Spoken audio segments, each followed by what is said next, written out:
il-kummedji. Tinħlewx f'dawn il-kummedji, ma ngħixux f'dan il-lejl fejn ix-xitan jiġi qarraq bina, ix-xitan jiġi jiżra iż-żerrija tal-mibeda, iż-żerrija tal-ira, iż-żerrija tal-pika wara din l-aljenazzjoni li aħna nkunu qegħdin fiha. U mpaxxuh b'din il-ħaġa. Ma rridux niftħu għajnejna kemm aħna boloħ x'konta jtridu nagħtu l-Alla u l-Knisja tiegħu eżistijej. Ix-xitan iva jiġi meta aħna aljenati u jiżra din iż-żerrija ħażina tiegħu. Meta nkunu aljenati. Mhux biss qed ngħidlek anke fuq il-livell ta' komunità, ngħidlek anke mbagħad fil-ħajja personali tagħna. Kemm inti tista' tkun aljenat b'ħafna affarijiet li forsi jistgħu jkunu tajbin, imma għajnejk mhux miftuħa r-realtà. Fejna fina? Inti aljenat li għamiex bil-karriera tiegħek, aljenati fissat fuq ġismek, fuq kif tidher, u għajla qed tinduna li relazzjoni ma' martek jew ma' żewġek qed titkisser? Moħħok biex tavvanza l-qudiem fil-karriera tiegħek u minx tinduna kif qed titraskura t-tfal? Moħħok sabiex verament għaddej minn xogħol għal ieħor, għal uħud huwa bżonn, għal uħud huwa kapriċċ.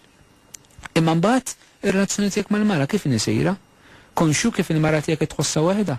Konxu x'qed tagħmel martek meta tkun waħedha u jew bil-maqlub, meta żewġek qed ikun waħdu, meta tħossu waħdu, mhux biss ikun waħdu. Inkunu aljenati eżistijej u għal-moment li x-xitan jiġi jiżra iż-żerrija. U allura eżistijej, hemm bżonn li nħallu dal-klim ta' Ġesu jiftħilna għajnejna beraħ għal din ir-realtà. Din iż-żerrija eżistijej naraw illi l-għadu jizraħħa fil-kalma kollha.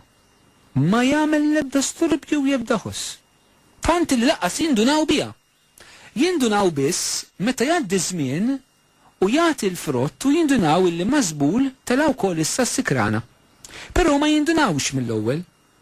Trid iż-żmien sabiex tinduna b'din il-qawwa tal-ħażen li tkun qiegħda taħdem. Jista' jkun eżistijej illi aħna jiġrilna din il-ħaġa. Jista' jkun illi xi drabi nibdew bil-mod il-mod nagħmlu kompromessi ma' Satana fil-ħajja tagħna. Inħalluh jiżravina affarijiet żgħar li ma nindunawx bl-effetti tagħhom ħlief meta jgħaddi żmien. Pereżempju, illum qiegħed fuq l-internet u ċedejt billi tara sit pornografiku u tgħid mhux ta' darba mbur inqer. Tiġi l-għada u tgħid hija s-sad ma qerrejx flok ngħid darba ngħidlu raj darbtej il-fader.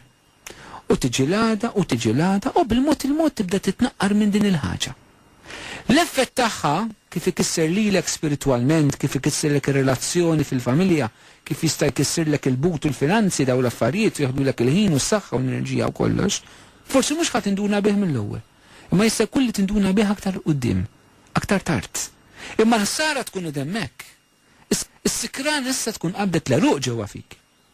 U allura eżistijej kemm għandna bżonn li niftħu għajnejna minn qabel. Għax ġara darba tkun ġrat mhux daqshekk faċli biex issewwi l-ħsara illi tkun saritlek u li tkun int provokajt u kollaborajt max-xitan biex ikollok ġewwa fik.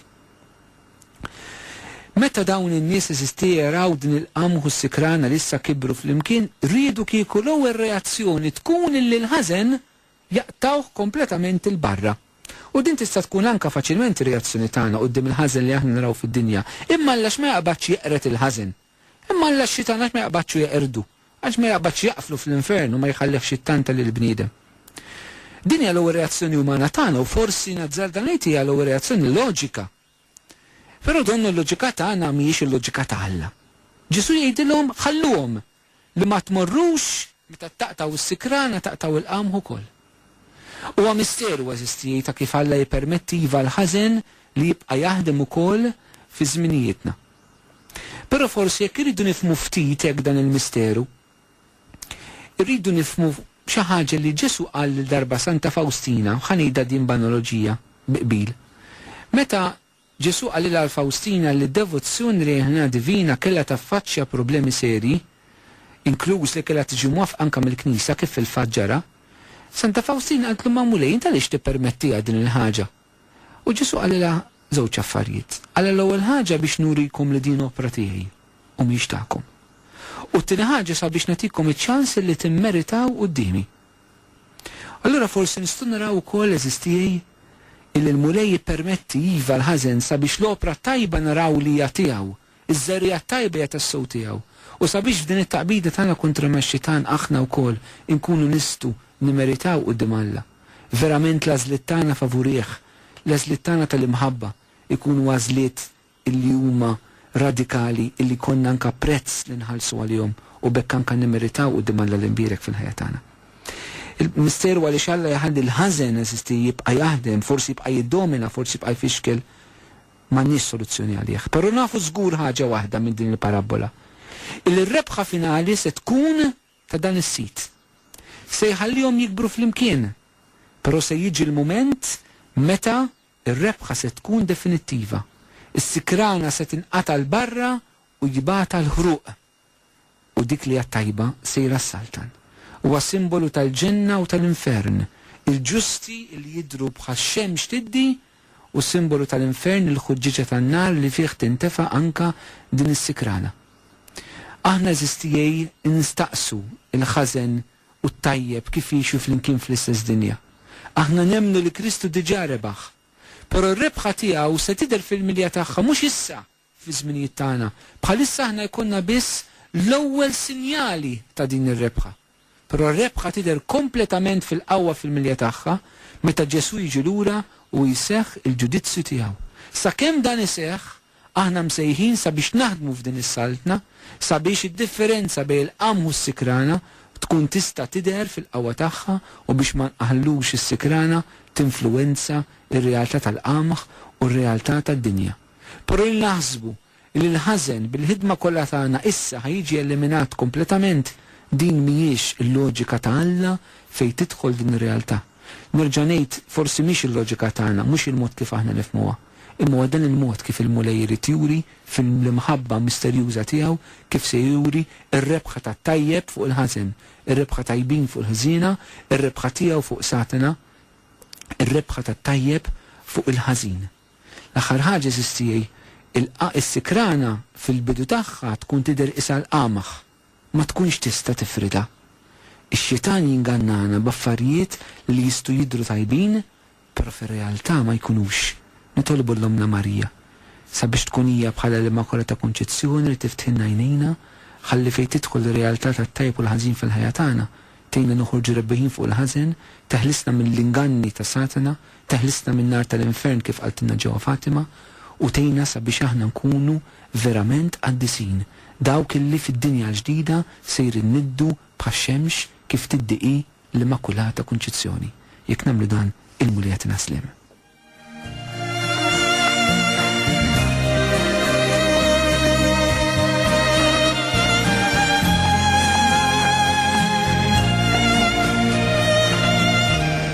Grazzi ħafna Father Hayden ta' dan it-talim li għoġbok twaslilna għandi xi messaġġi li nixtieq naqsamhom miegħek.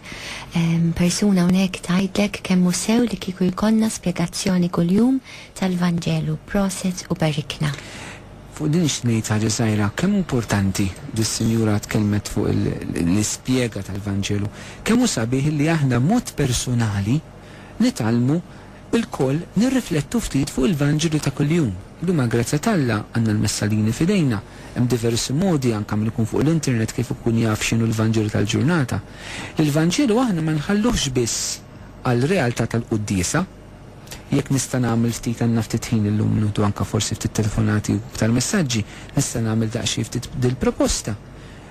Tista' pereżempju fil-għaxija qabel ma torqod taqra l-Vanġelu tal-għada, ħalli fil-għodu ħaġa tkun irqad bil-kelma tal-la f'qalbek u fil-għodu tkun għata friska fil-moħtijek u tejnek tipprepara ruħek anka għal-Vanġelu biex meta tmur il-Knisja ma tkunx smajtu l-ewwel darba, propjament il-messalin u l-karti li konna tal-Qudies fil-liturġija mhumiex hemm biex nużawhom waqt il-Quddiesa, qegħdin hemm biex iħejjuna l-Quddiesa u biex ikomplu jgħinna nirriflettu wara l-Quddiesa. U nix nagħmel vera dan suġġeriment mill-qalbi, ejjew nfittxu l-Vanġelu ta' kuljum ma nħallux biss għall-Quddies, però naqrawh minn qabel biex inħejju ruħna. U nerġa' naqrah wara sabiex inkomplu nimmeditawh u nsibu l-mod prattiku ta' kif nistgħu ngħixu l-Vanġelu f'dik il-ġurnata. Irridu nemmnu li dik hija l-kelma tal-mulej għalija illum. Mhix ċajta eżistijie. Il-mulej ikun tkellem ejjew nagħtu widen ta' kuljum xejdinna fil-Vanġelu u mhux impoġġuh fil-ġemp, mhux imorru l-Quddies biex nitqarbnu biss eżistijie. Il-Quddies għandha ż-żewġ pilastri tagħha, il-mejda tal-kelma u l-mejda tal-Ewkaristija. Il-mejda tal-kelma jridu nagħtuha importanza wkoll naqs kemm nagħtu l-Ewkaristija mqazza billi nisimgħu sew il-Vanġelu u nfittxu nixuh. Father Hayden Roderick jgħidlek hekk, grazzi tal-li tiftħilna jnejna bil-verità tal-kelma ta' Ġesu Kristu bla biża ta' xejn. Itlob għal paċi fil-familji u għal paċi. Bil-qalb kollha li nxandru l-kelma eżisħuti bla biża ta' xejn. Illum huwa lament li għandna bżonnu ħafna. Irridu nxandru l-kelma bl-umiltà u bil-biża ta' Alla. X'jiġifieri? Bl-umiltà li x'ħadd minna ma jista' jaħkem il-kelma ta' Alla. Il-kelma ta' Alla mhix oġġett ta' studju. Il-kelma tal-li kelma ta' Alla li titibdel lilek, li titmissek, huwa int li titbaxxa qudiem il-kelma u mhux tbaxxi il-kelma sabiex tifhimha int. Il-kelma tal-Alla San Pawl jgħid nerħikum f'idejn il-qawwa ta' din il-kelma. Irdu nesperjenzaw il-qawwa tagħha u bħala nsar irid ikunna rispett lejn din il-kelma.